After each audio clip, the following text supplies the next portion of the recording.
à tous, bienvenue encore une fois de plus sur notre plateforme de la bonne nouvelle. Et je suis vraiment heureuse d'être là afin de vous partager la parole que j'ai pour vous. Et en passant, je viens aussi vous souhaiter une bonne et heureuse année 2020. Je prie vraiment que cette année soit une année où vous grandissez encore plus dans votre relation personnelle avec Jésus.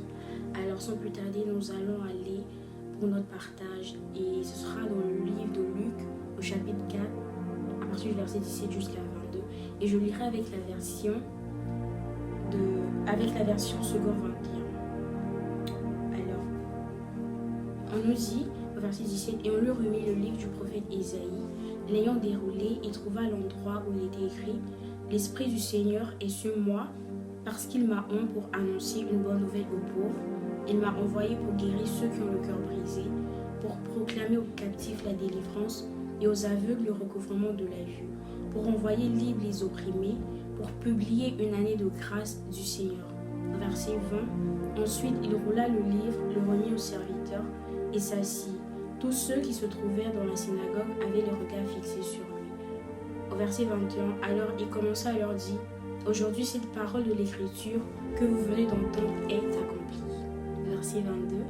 Et tous lui rendaient témoignage, ils étaient étonnés des paroles de grâce qui sortaient de sa bouche. Et ils disaient, n'est-ce pas le fils de Joseph? Amen. Alors, je suis venue vraiment partager cette parole avec toutes ces personnes qui peut-être se sont dit, l'année 2019 a été difficile pour moi. L'année 2019, j'ai reçu tellement de coups, des personnes m'ont abandonné, j'ai perdu certaines personnes. Je me suis retrouvée dans des situations où seul Dieu m'a aidé, ou peut-être c'est des personnes qui ont voulu abandonner Christ parce qu'ils ont traversé des moments tellement difficiles et se demandaient comment allait être mon lendemain. Mais je viens te dire que cette année sera différente de l'année précédente. Mais pour qu'elle soit différente, tu n'as qu'à faire une seule chose. Et cette chose, c'est de mettre Christ au centre de ta vie. C'est d'abord valoriser Christ, c'est d'abord avoir les regards fixés sur lui, afin de voir ce changement-là, afin de pouvoir vraiment voir ces différences. Et je viens aussi m'adresser à toutes ces personnes qui ont été blessées intérieurement. Peut-être que vous avez souffert de certaines ruptures, peut-être que certaines personnes certains amis vous ont abandonné et tout. Peu importe les situations que vous avez traversées, qui ont semé en vous des amertumes ou peut-être qui ont provoqué en vous la dépression ou peut-être vous êtes refroidi. Je viens vous dire une chose, c'est que Christ a été oint pour vous guérir, pour vous délivrer, pour vous aider à aller de l'avant. Rien n'est impossible à lui. Il peut vous aider, il peut faire les choses que même vous ne pouvez même pas penser. Et je viens aussi parler à toutes ces personnes qui sont captives. Peut-être que vous êtes captifs de la sexualité, de la pornographie, peu importe, et vous luttez avec cela. Je viens vous dire qu'en cette année, si vous regardez à Jésus, vous pouvez être délivré. Si vous regardez à Jésus, quelque chose peut changer dans vos vies.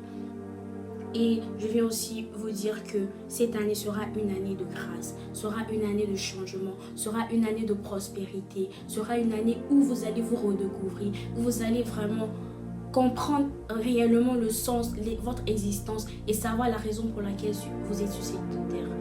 Et je termine aussi en disant que le Seigneur a des paroles de grâce pour vous.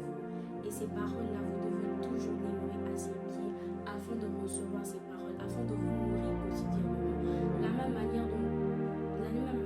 manière que chaque jour, vous prenez votre petit déjeuner, vous prenez votre déjeuner et votre dîner. C'est de cette même manière que vous devez chaque matin, chaque midi ou chaque soir, venir à ses pieds et dire, Seigneur, quel repas tu as pour moi? Qu'est-ce que tu as pour moi?